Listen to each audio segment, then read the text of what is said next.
in the country's capital, Harare. Tsvangirai, who was being treated in a Johannesburg hospital, lost his battle with colon cancer on Wednesday.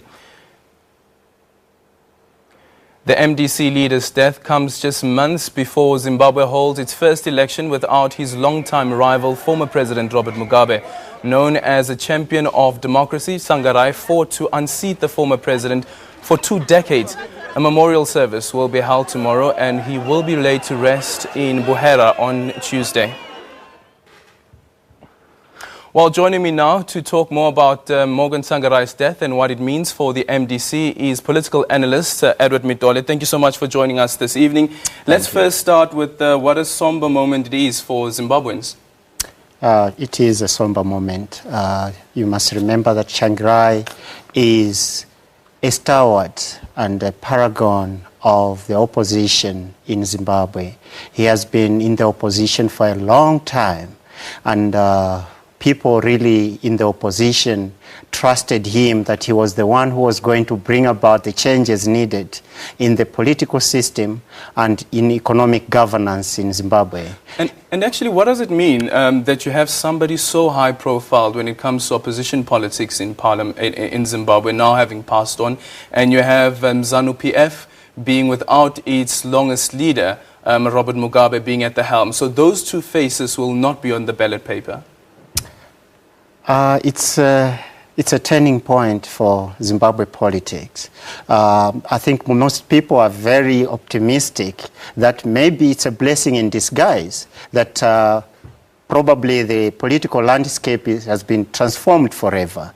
It will not be the same political landscape that was there when these two leaders were in power. So the departure of both Tsvangirai and Zimbabwe and Mugabe heralds a new beginning for Zimbabwe. We must be very careful though, because remember that revolution is a continuous struggle, and Zimbabwe under Mugabe achieved some remarkable strides in terms of restitution, land restitution, and maybe trying to address the imbalances of the old Rhodesia regime under Smith. So Tsvangirai is a band of contradictions. Yeah. He has been a band of contradictions for a long time, because you must understand that he stood for the neoliberal project in Zimbabwe.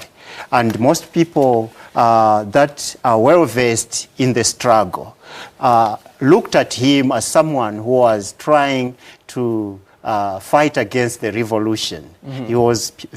He was viewed as a counter-revolutionary. And this did not go down well with people who have been fighting in Zimbabwe to redress the imbalances of the past. Let's quickly speak about the MDC itself. Of course, we have Chimasa, who's now been appointed the acting leader of the MDC, but they are still battling. What happens now with the MDC, especially during such a critical point leading up to the elections? The MDC will always experience problems in terms of reclaiming its glory, because you must remember that it's a party that was founded on the promise that it was going to fight Mugabe's autocratic regime. But in the process, it ended up being captured by the imperialists. So those people who were working behind the scenes to make sure that they sabotage the revolutionary struggle in Zimbabwe captured Tsvangirai and was using him to suppress the black voice in Zimbabwe. So he is still a villain, even in death. Because you must remember that... I just quickly, Edward, I think that some people may disagree with you for the mere fact that the MDC managed to win the elections back in 2008, which of course was then disputed. Some people may disagree with you that they see Morgan Tsvangirai as a villain.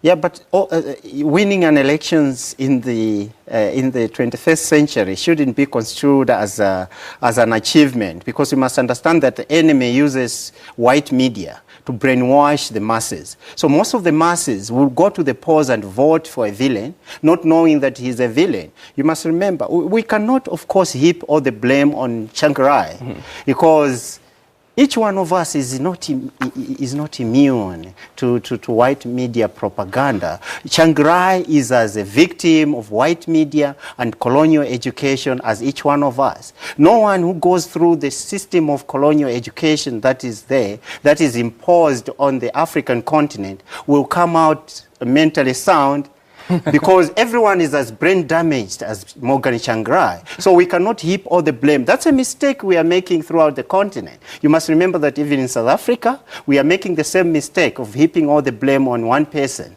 on Zuma, forgetting that this is a collective responsibility. All of us must share the responsibility of accepting a system that is working against us, that is working against our future as a continent. It actually depends on which side of the fence you sit on when you try and make those conclusions. Edward Mitole, thank you so much, political analyst there, speaking to us about the developments in Zimbabwe. What happens now heading up to the elections? Of course, the elections will be taking place in the next couple of months. Let's go to a quick ad break and we'll continue with the news bulletin after that.